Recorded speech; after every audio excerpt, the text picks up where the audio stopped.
Hello दोस्तों, आप लोग का मेरे चैनल में बहुत बहुत स्वागत है। आज की वीडियो में हम लोग देखेंगे जीएस का सेट नंबर 5। ठीक है, तो इस वीडियो में हम लोग अप्रॉक्स 30 क्वेश्चन देखेंगे जो कि यूपी ट्रिपल एससी और सीजीएल के लिए इम्पॉर्टेंट है।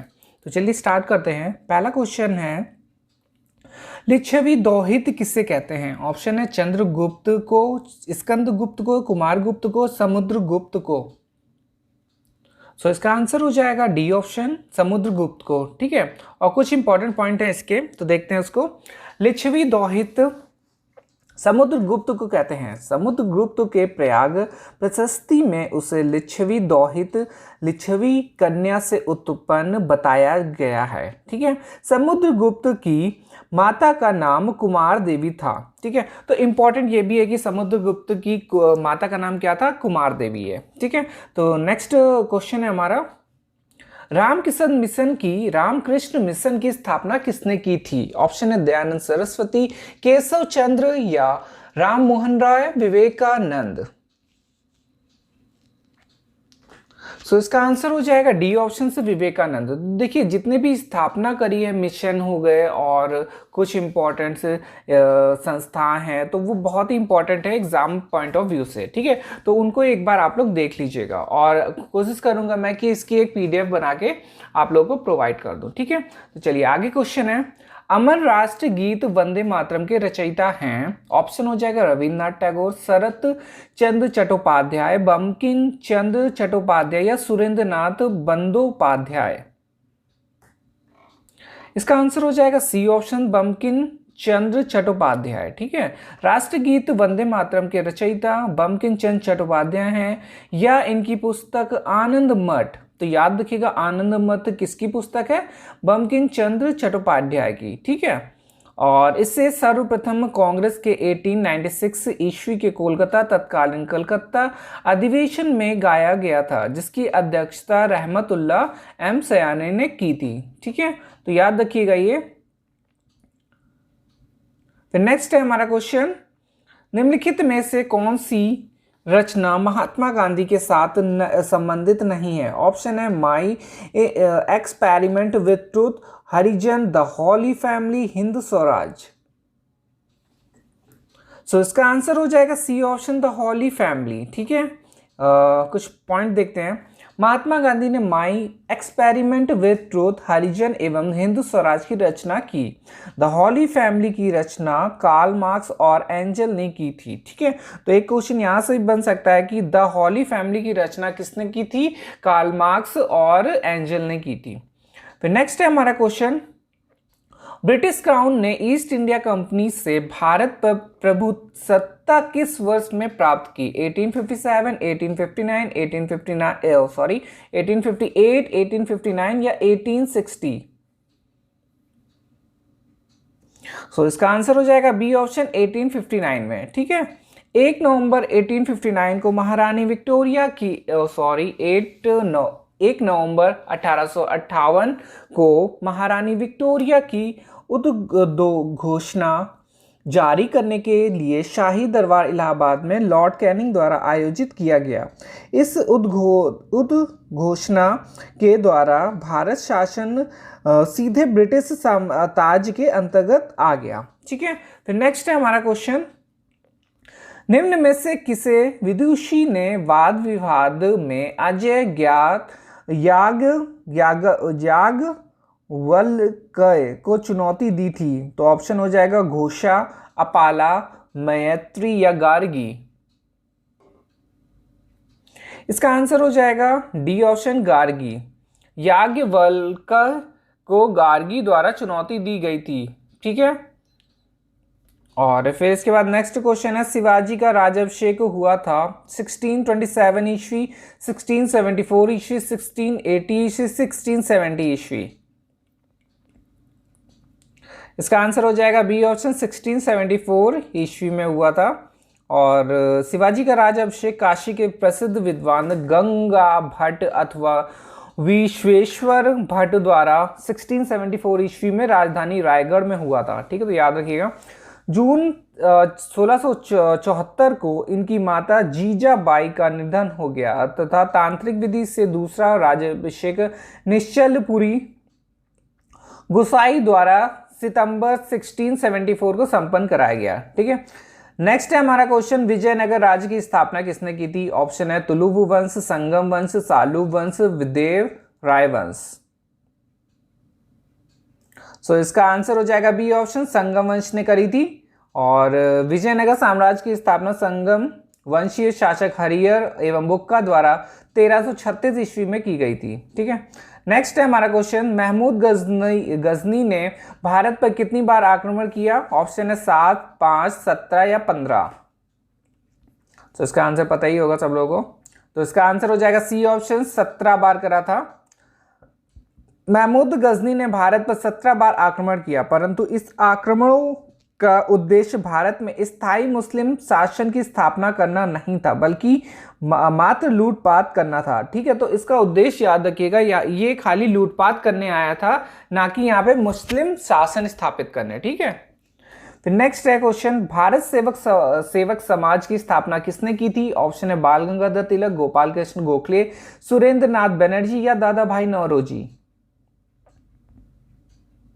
सो इसका आंसर हो जाएगा बी ऑप्शन, गोपाल कृष्ण गोखले ने करी थी। और भारत सेवक समाज सर्वेंट ऑफ इंडिया सोसाइटी की स्थापना गोपाल कृष्ण गोखले ने पुणे महाराष्ट्र में 1905 में की थी। ठीक है, तो ये भी याद रखिए कब करी गई है? 1905 में। फिर नेक्स्ट है हमारा क्वेश्चन, किस नदी को बांग्लादेश में पद्मा नाम से जाना जाता है? ऑप्शन है झेलम, गंगा, ब्रह्मपुत्र या सिंधु। तो इसका आंसर हो जाएगा बी ऑप्शन, गंगा। ठीक है, तो गंगा हरिद्वार में पर्वतीय भाग को छोड़कर मैदानी भाग में प्रवेश करती है। बांग्लादेश में इसे पद्मा के नाम से जाना जाता है। फिर नेक्स्ट है, काजीरंगा राष्ट्रीय उद्यान किसके लिए प्रसिद्ध है? ऑप्शन गैंडा, बाघ, कस्तूरी मृग या हाथी। इसका आंसर हो जाएगा ए ऑप्शन। ठीक है, काजीरंगा जो राष्ट्रीय उद्यान है गैंडा के लिए प्रसिद्ध है।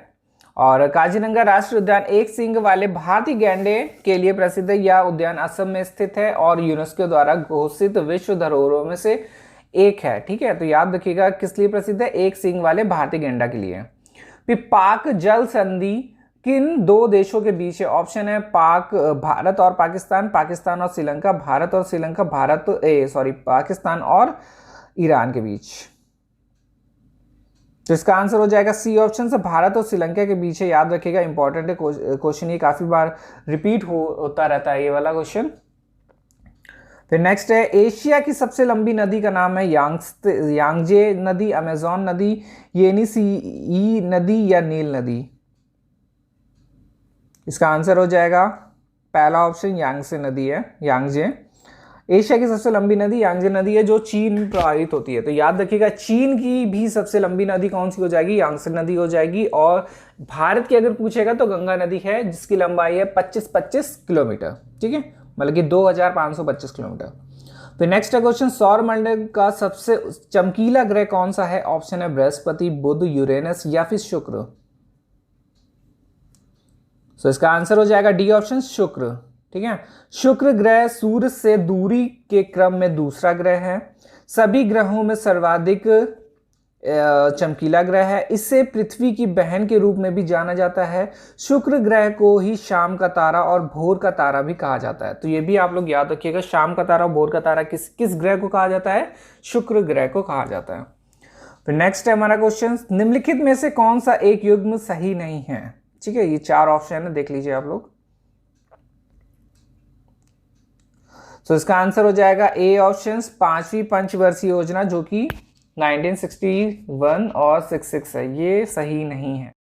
नेक्स्ट है, भारत की काली मिट्टी उत्पादन के लिए बहुत उपयुक्त होती है। कपास की फसल के लिए, धान की फसल के लिए, गन्ने की फसल के लिए, गेहूं की फसल के लिए। तो इसका आंसर हो जाएगा ए ऑप्शन, कपास की फसल के लिए।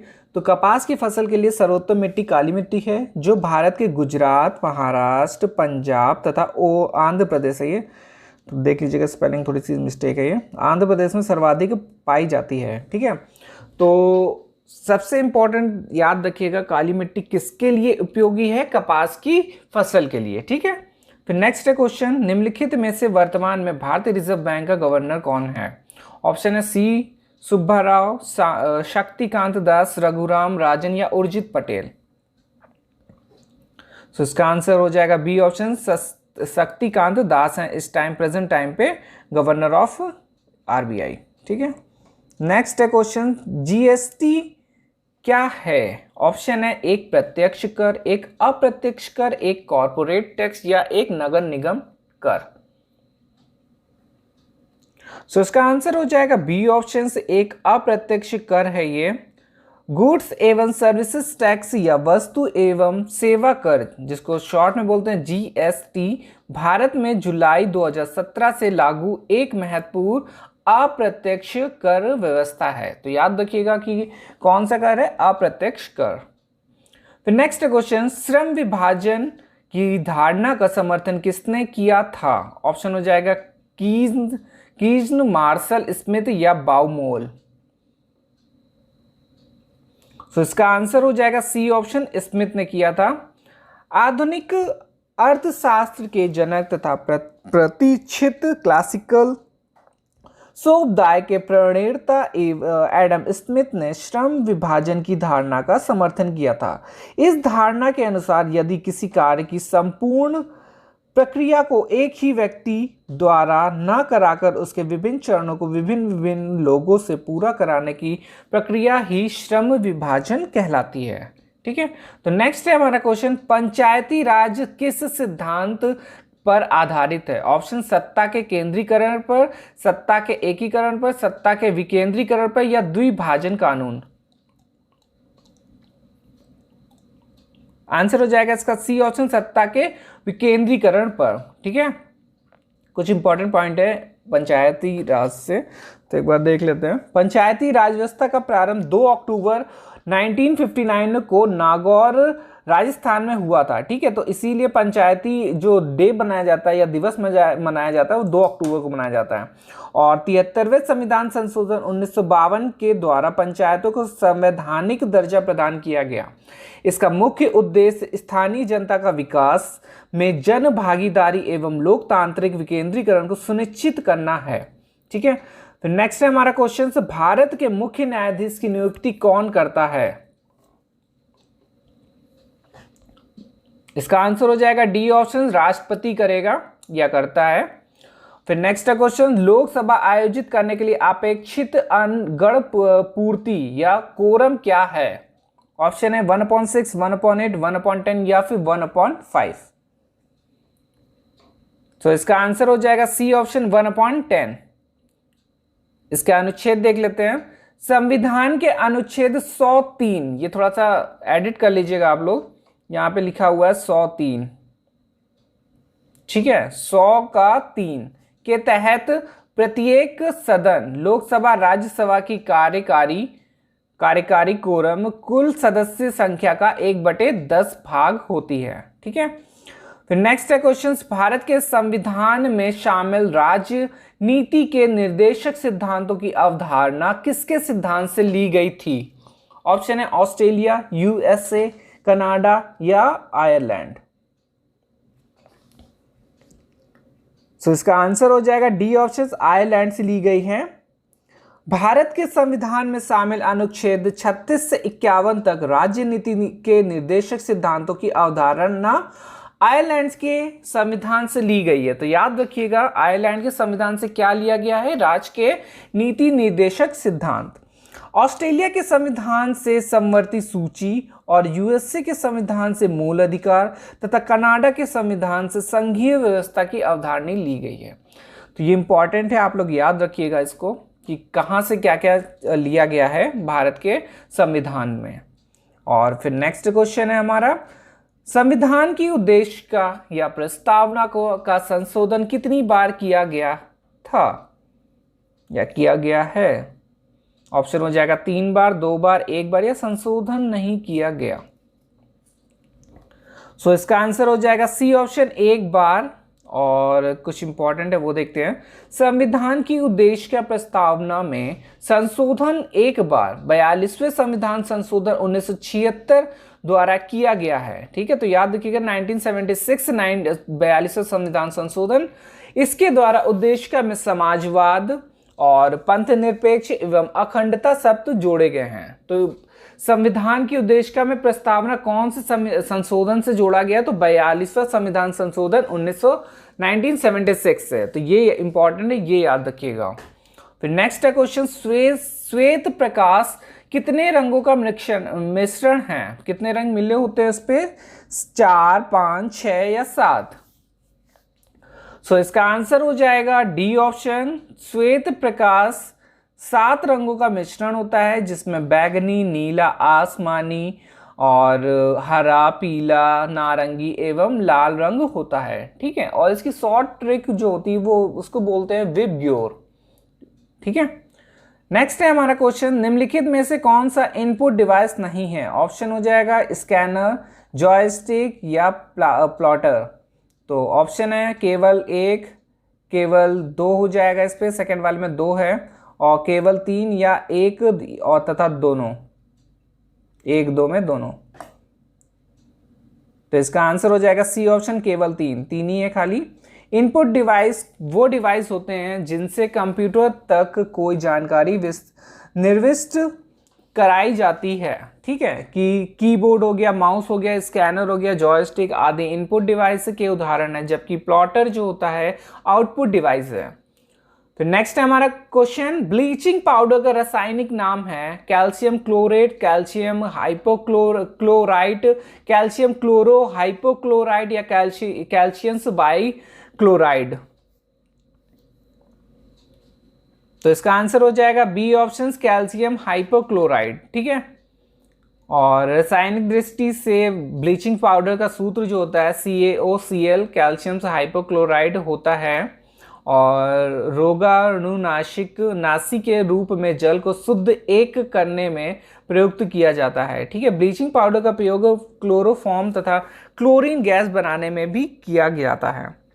तो नेक्स्ट है हमारा क्वेश्चन, मानव शरीर का सबसे बड़ा अंग कौन सा है? ऑप्शन है हृदय, मस्तिष्क, यकृत या गुर्दा। इसका आंसर हो जाएगा सी ऑप्शन, यकृत। नेक्स्ट है, इस पे देखिए इंपॉर्टेंट पॉइंट है, मानव शरीर का सबसे बड़ा आंतरिक अंग कौन सा है? यकृत या फिर लिवर बोलते हैं इंग्लिश में, और यह शरीर का सबसे बड़ी ग्रंथि है। ठीक है, नेक्स्ट है हमारा क्वेश्चन, मनुष्यों में रक्तचाप समानता कितना होता है? ऑप्शन है 120/90, 120/80, 140/90, 140/100। तो इसका आंसर हो जाएगा, कहाँ गया आंसर? आंसर हो जाएगा बी ऑप्शन, 120 और /80। ठीक है, और देखिए कुछ इंपॉर्टेंट है उसको देख लेते हैं। मनुष्य का औसत रक्तचाप 120/80 होता है। धमनियों में रक्त दाब की 2 अवस्थाएं होती है। देखिए ये इंपॉर्टेंट है, क्या क्या उसको बोलते हैं, क्या क्या होता है ये 120 और 80 में। तो पहले को प्रकुचन दाब, ठीक है, याद रखिएगा, प्रकुचन दाब या सिस्टोलिक प्रेशर, तथा दूसरे को प्रसारण दाब। ठीक है, डायस्टोलिक प्रेशर कहते हैं। तो पहला जो 120 लिखा है इसको बोलते हैं सिस्टोलिक प्रेशर, और सेकेंड वाले को बोलते हैं डायस्टोलिक प्रेशर। ठीक है, समांतर तौर पर प्रकुंचन दाब जो होता है 120 मिलीलीटर Hg, तथा प्रसारण दाब जो होता है मिलीलीटर Hg होता है। ठीक है, तो ये हो गया हमारा मोस्ट इंपॉर्टेंट जो जीएस का पार्ट है। कुछ इंपॉर्टेंट क्वेश्चन है जो हमारे CGL और UPSSC के लिए बहुत ही इंपॉर्टेंट है, पेट के लिए। ठीक है, तो एक बार फिर से रिवाइज कर लीजिएगा इसको। चलिए फिर मिलते हैं नेक्स्ट वीडियो में, धन्यवाद।